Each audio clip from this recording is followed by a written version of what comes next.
Buenas, esto es BIM Praxis, el podcast donde el BIM se encuentra con la inteligencia artificial. Exploramos la ciencia, la tecnología y el futuro desde el enfoque de la arquitectura, ingeniería y construcción. ¡Empezamos!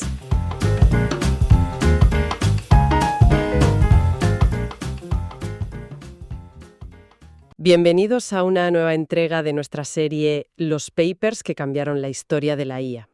Hoy vamos a hablar de un juego, pero no de cualquier juego. El Go no es como el ajedrez, ¿sabes? Con sus piezas, sus jerarquías, el objetivo de capturar al rey. El Go es más, no sé, más orgánico, casi un arte. Poner piedras en un tablero para rodear territorio. Parece simple, pero tiene una complejidad que de verdad desafía la comprensión. Es que la palabra complejidad casi se queda corta. A ver, para que nos hagamos una idea del abismo que lo separa de otros juegos.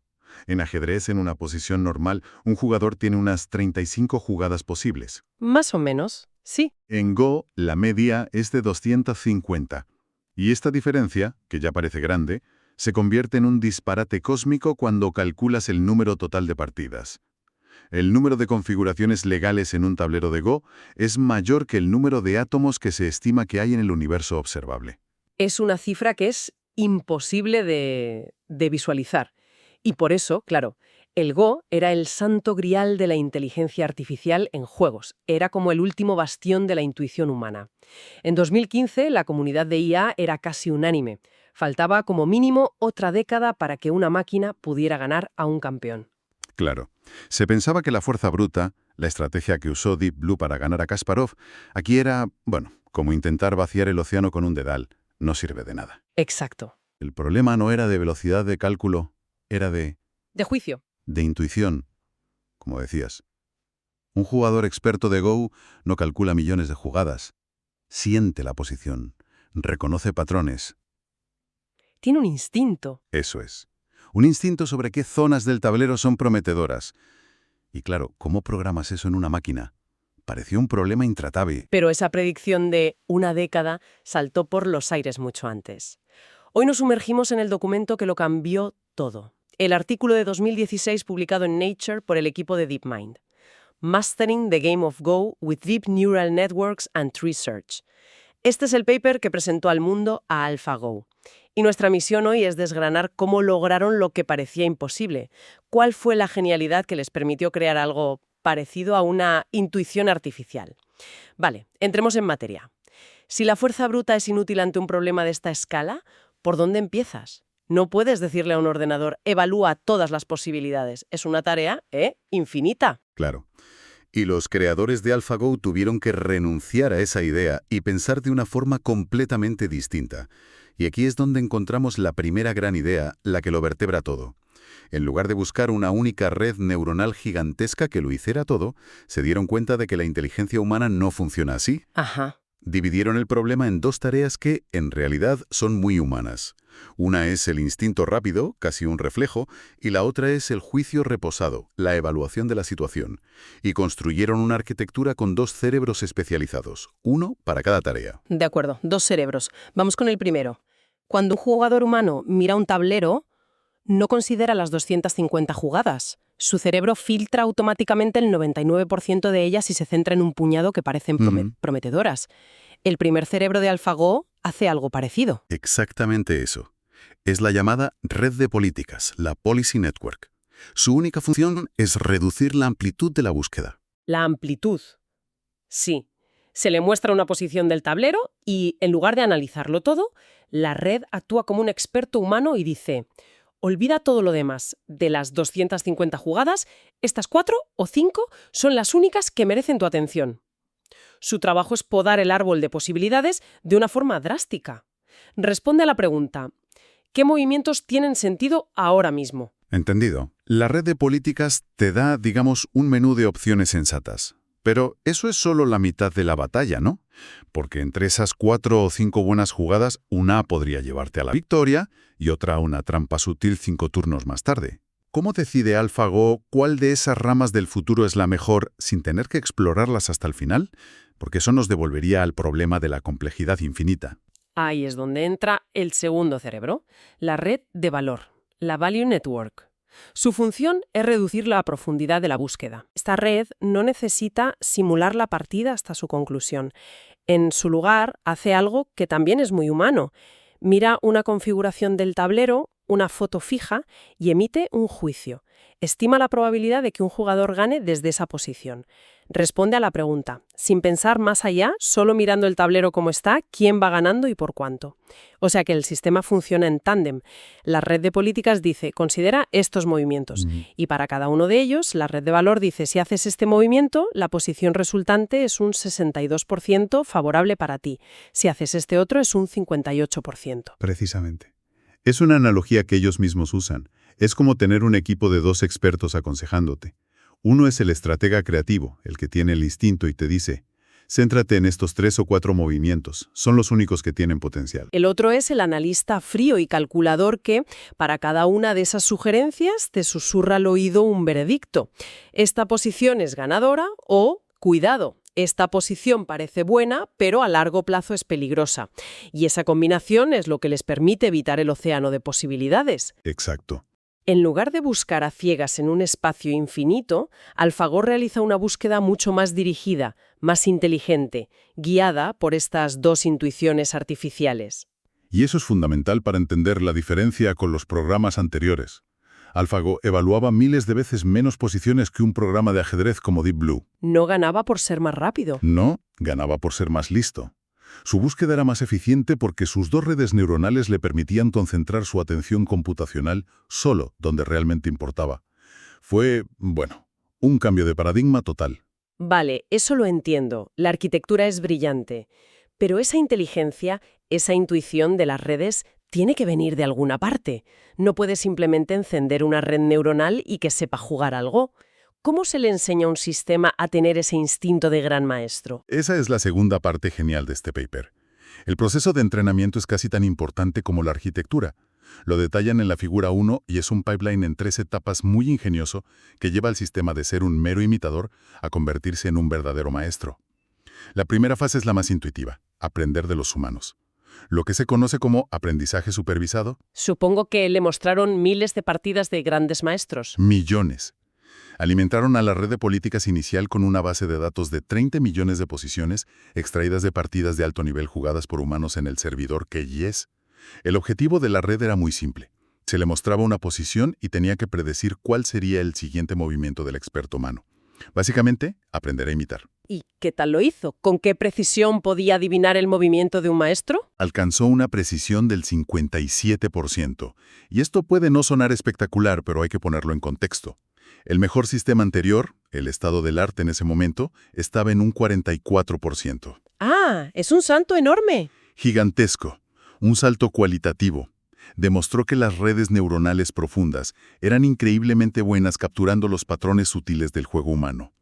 En esta fase, AlphaGo aprendió a jugar bien, a hacer movimientos que un humano consideraría sensatos. Pero aquí me surge una duda. Imitar no es lo mismo que entender, y mucho menos que ganar. Un imitador puede copiar los movimientos correctos, pero no entiende por qué son buenos. Podría ser frágil ante una situación nueva que no estuviera en su base de datos. Una objeción perfecta. Y es precisamente el problema que aborda la segunda fase del entrenamiento. Aprender a ganar. Para esto, usaron aprendizaje por refuerzo, Reinforcement Learning. Cogieron esa red ya entrenada para imitar y la pusieron a jugar millones de partidas contra versiones de sí misma. Espera, jugando contra sí misma, ¿cómo funciona eso? Imagina 2 copias de la red. Juegan una partida completa. Al final, una gana y otra pierde. El sistema entonces recompensa a la red ganadora, reforzando las decisiones que la llevaron a la victoria y penaliza a la perdedora. Ah, claro. Y ahora repite ese proceso millones de veces. La red empieza a descubrir estrategias por sí sola. El objetivo ya no es imitar a un humano, sino encontrar cualquier secuencia de movimientos que conduzca a la victoria. Y me imagino que al jugar contra sí misma puede explorar el juego de una forma que ningún humano podría. Juega el equivalente a siglos de Go en cuestión de días. Empieza a trascender el conocimiento humano. El resultado fue una nueva red de políticas, mucho más fuerte. Para que te hagas una idea de su potencia, esta nueva red, jugando por pura intuición, sin usar ningún algoritmo de búsqueda, Ya ganaba el 85% de las partidas contra Pachi. Pachi, me suena. Era uno de los programas de Go de código abierto más potentes de la época, que realizaba 100.000 simulaciones por movimiento. AlphaGo, sin hacer ni una sola simulación, ya era superior. Un momento, eso es impresionante. Pero ¿no podría ser un engaño? Ganarle a otro programa, por muy bueno que sea, es distinto a ganarle a la creatividad humana. ¿No corría el riesgo el sistema de aprender solo a explotar las debilidades de otras máquinas, en lugar de desarrollar un entendimiento real? Esa es la pregunta del millón, y la que solo podría responderse enfrentándolo a un humano. Pero antes de eso, faltaba la tercera y última pieza del puzzle: entrenar al juez, a la red de valor. Para ello, usaron el tesoro de datos que acababan de generar, los millones de partidas de autojuego. Claro, ahora tenían una fuente de datos perfecta. Para cualquier posición de esas partidas, sabían cuál había sido el resultado final. Exactamente. Le mostraron a la red de valor millones de configuraciones del tablero y le dijeron el resultado final. Así aprendió a mirar cualquier posición y estimar con una precisión asombrosa la probabilidad de victoria. Pero aquí se toparon con un problema técnico muy sutil pero crucial que mencionan en el paper: el sobreajuste, el overfitting. Que es cuando un modelo se aprende los datos de memoria en lugar de aprender los patrones generales, ¿verdad? Sí, las posiciones consecutivas en una partida de Go se parecen muchísimo. Si entrenas la red con todas ellas, tiende a memorizar secuencias. Para evitarlo, hicieron algo muy inteligente. Crearon un nuevo conjunto de datos con 30 millones de posiciones, pero tomando solo una posición al azar de cada partida. Ah, para que fueran independientes. Eso es. Así forzaron a la red a aprender los principios subyacentes de una buena posición, no a memorizar partidas. Increíble el nivel de detalle. Así que, recapitulando. Primero, aprende a imitar a los humanos. Segundo, se perfecciona jugando contra sí misma. Y tercero, usa esas partidas para aprender a juzgar. El resultado es un sistema con una intuición artificial pulidísima. Y llegó el momento de la verdad. Llegó el momento de ponerlo a prueba. El elegido fue Fan Hui, el campeón europeo de Go, un jugador profesional 2Dan. La partida se celebró en secreto en octubre de 2015. Nadie sabía nada. El resultado fue una victoria aplastante, 5-0 para AlphaGo, sin paliativos. Un 5-0, contra un campeón profesional. Tuvo que ser un shock. El propio artículo de Nature lo subraya con una frase que ya es historia. Fue la primera vez que un programa de ordenador derrotaba a un jugador profesional humano en el juego del Go a tamaño completo. El hito que se creía a una década de distancia acababa de ocurrir. Fue un terremoto, pero para entender la magnitud es fundamental desgranar por qué esto fue tan diferente de la victoria de Deep Blue contra Kasparov en el 97. Tecnológicamente, son hitos que casi pertenecen a universos distintos. Desglosemos esa diferencia, porque me parece el punto clave para entender la revolución de este paper.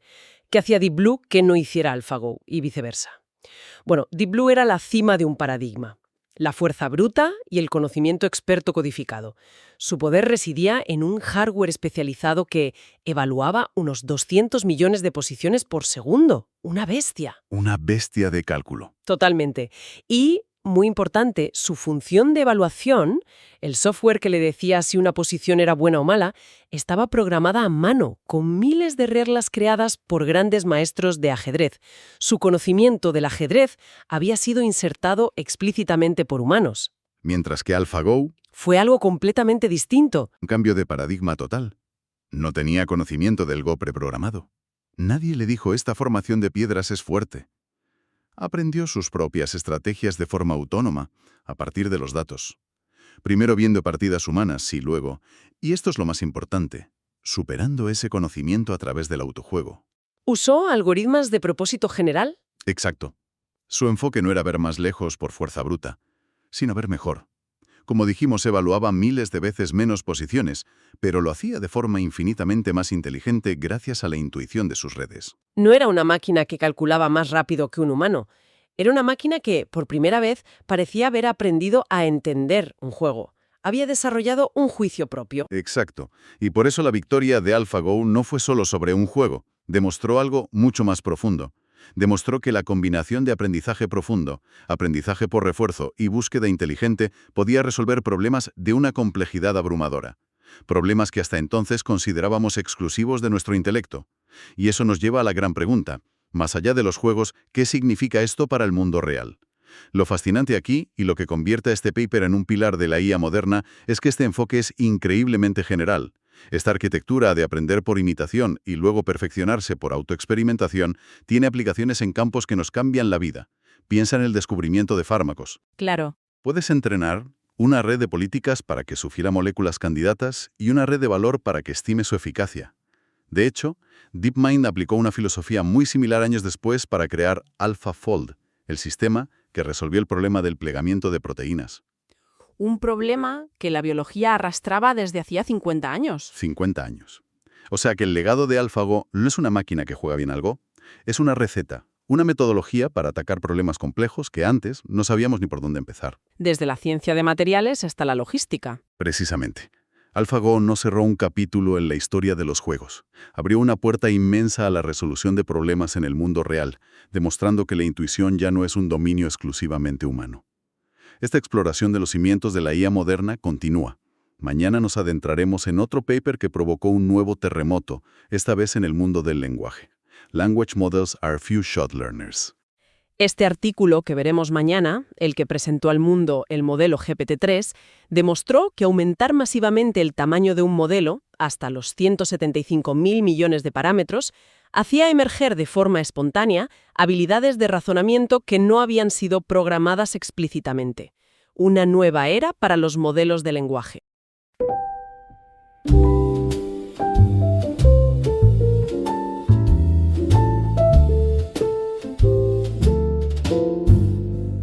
Y hasta aquí el episodio de hoy. Muchas gracias por tu atención.